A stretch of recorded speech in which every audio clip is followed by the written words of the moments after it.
Hello students, good morning to all of you. So आज हम solve करने जा रहे हैं दो प्रॉब्लम्स जो कि हैं 2016 और 2017 में जे मेंस के एग्जाम में पूछी गई हैं फ्रॉम द चैप्टर ग्रेविटेशन।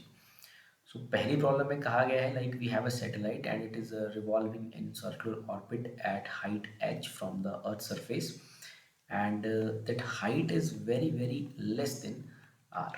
सो ये एक इम्पॉर्टेंट पॉइंट है यहाँ पर। The minimum increase in its orbital velocity required so that satellite could escape from the Earth gravitational field is close to. So students, we know that whenever a satellite is very close to a surface, that height is very very less than r.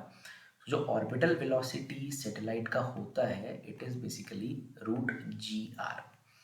And like हमें पता है कि अगर किसी satellite को escape करवाना है यहाँ से अब, तो हमें जो वेलोसिटी की ज़रूरत है एस्केप वेलोसिटी की, that is 2g capital are.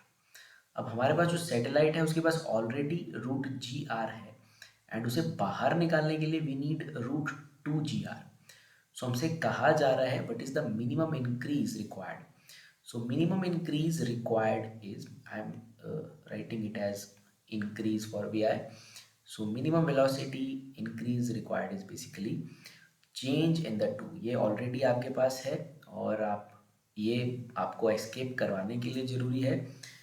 So the minimum increase or the minimum change basically is V escape minus V orbital। तो यहाँ पर हमारे पास है root 2g capital R minus root G capital R. So यहाँ से हमारे पास जो कॉमन आता है उसे हम कॉमन ले लेंगे। It is like root G capital R and यहाँ पर हमारे पास बचेगा रूट 2 - 1। सो क्लियर कट हमारे पास ऑप्शन नंबर 4 जो है इसका आंसर हो जाएगा। So this is the change in the velocity, so this is the increase in the velocity that is required। we have already this, we need this, so this is the change that we need here। so option 4 इसका clear cut answer हो जाएगा।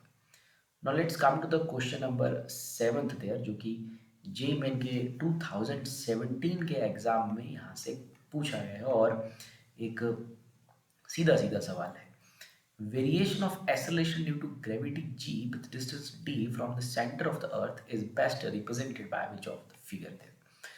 सो dear students, अब से ध्यान से देखेंगे तो यहाँ पर we know that like center से हम शुरुआत कर रहे हैं, तो सेंटर पे जो g का वैल्यू है वो ज़ीरो है, तो यहाँ से शुरुआत हो रही है।